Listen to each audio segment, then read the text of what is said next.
답은 AI 반도체, 또 최대 2차 전지 비교 분석, 2차 전지와 조선 수익의 길, 점상과 함께하는 특별 강연회. QR코드를 인식해 확인해보세요. 네, 자, 모닝뉴스 듣고 오셨습니다. 중요한 키워드들이 6개 쫙 들어가 있는데요. 이러한 내용들 잘 체크해 보시기 바라고요.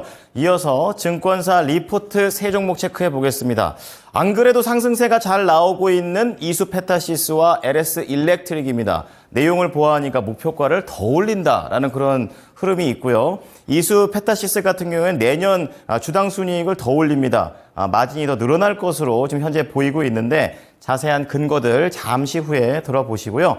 LS 일렉트릭은 역시 그 기업의 여러 가지 호재 중에서 증설이라는 또 강한 모멘텀이 나오고 있고 인수와 관련된 그런 보도들이 나오고 있습니다. 자, 변압기 포트폴리오에 대한 확장에 대한 자세한 내용들, 그리고 마지막으로 신세계 푸드 요즘 바닥 잡고 다시 한번 급하게 강하게 상승해주고 있는 그런 흐름이 되고 있는데요.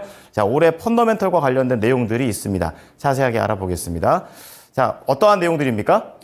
네, 증권가의 시각 함께 또다시 엿보도록 하겠습니다. 말씀 주신 대로 세 가지 종목에 대한 리포트 준비했고요. 첫 번째 종목으로는 이수페타시스, KB증권의 리포트 함께 보겠습니다.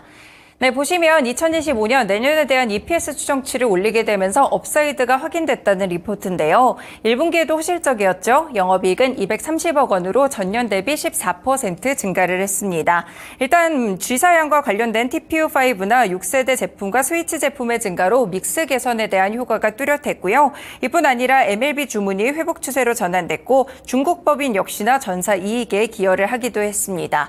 여기서 그치지 않고 이수페타시스 2분기도 상당히 좋을 것으로 분석이 나타나고 있는 상황인데요. 2분기 영업이익이 252억 원까지 큰 폭으로 늘어날 것이라고 보고 있습니다. 리포트에서는 이수페타시스에 대해서 구조적인 성장의 초입 구간에 들어와 있다라고 보고 있는데요. 우호적인 환경이 조성되고 있는 가운데 공급망의 다변화까지 긍정적인 포인트들이 많이 숨어 있습니다. 일단 제한된 캐파에도 불구하고 2분기 말부터 G사양 AI 가속기에 대한 신규 제품의 본격 양산이 시작된다는 점 확인해 볼 수 있겠고요. 2분기부터는 수주 규모도 확대되고 제품 믹스 개선 가능성이 높다고 현재 평가를 주고 있습니다. 네, 이렇게 이수페타시스 이와 관련돼서 계속해서 실적을 올려가며 내년에도 상당히 좋을 것이라고 보고 있는데요. 최근 차트 흐름 보겠습니다. 이수페타시스 최근에 6개월간 가파르게 다시 한번 올라오는 흐름들이었는데요. 특히나 4월 중반부터는 다시 한번 인공지능 모멘텀을 타고 급등하고 있다는 점 함께 확인이 되고 있습니다. 네, 두 번째 리포트로 넘어가 보겠습니다. 그동안 전선 관련 종목들 정말 급등에 급등을 이어왔는데요. LS 일렉트릭 오늘 하나증권에서 리포트가 나왔습니다. 증설과 인수 두 가지를 통해서 변압기의 포트폴리오를 확장해 나가는 모습인데요. 일단 두 가지 공시부터 보겠습니다. 첫 번째는 지난 21일에 공시를 통해서 부산 사업장의 초고압 변압기에 대한 증설을 발표했다는 소식 볼 수가 있겠는데요. 일단 투자 금액은 803억 원으로 전 생산 공정을 확충하는 내용이고 2025년 9월을 목표로 진행이 됩니다. 기존 연간 2천억 원 규모의 초고압 변압기 사업이 이번 증설로 인해서 2배가량 4천억 원까지 늘어날 것이라고 봤고요. 그리고 이제 23일에 나왔던 공시를 보시면 KOC 전기의 지분 51%를 인수한다는 공시가 있었습니다. 이 기업의 경우에는 선박용 특수 변압기도 제작하는 업체로 영업이익이 지난해 81억 원을 기록하기도 했는데요.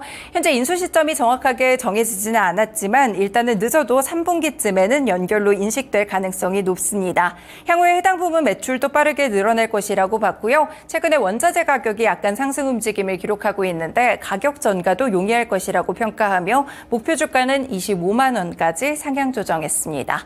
네, LS 일렉트릭 차트 흐름 보겠습니다. 역시 다 잘 아시다시피 3월부터 무서운 급등세를 보였던 종목이기도 한데요. 이렇게 급등을 하다가 최근에는 고점에서 약간 꺾이면서 주춤하는 모습들이 있습니다. 하지만 어제도 5일 이동평균선을 지켜내면서 양봉 그리고 밑꼬리로 마감이 됐다는 점 확인되고 있는데요. 추가적인 모멘텀이 될 수 있을지 공시와 리포트의 분석까지 참고해 보시길 바라겠습니다. 네, 마지막 종목으로 넘어가 봅니다. 신세계푸드 함께 살펴보실 텐데요. 네, 오늘 보시면 IBK투자증권에서 리포트가 나왔고요. 올해는 펀더멘털이 강화될 것으로 기대됩니다. 1분기 영업이익은 46억 원으로 전년 대비 1.7% 정도 상승을 했었는데 사실상 매출액 자체는 굉장히 좋았지만 이 수익성은 다소 아쉬웠습니다. 그래도 실적이 커졌던 이유는 그룹향으로 제조상품 매출액이 증가했고 유통망 확대라든지 단체 급식의 증가에 영향들이 있었다고 볼 수 있겠는데요. 지금 그룹사와 관련된 매출들은 모두 캐시카우로 좀 작용을 하고 있는 모습이고, 다만 현재 리포트에서는 비그룹사에 대한 비중이 낮기 때문에 성장 동력을 조금 더 확보해야 된다고 보고 있습니다.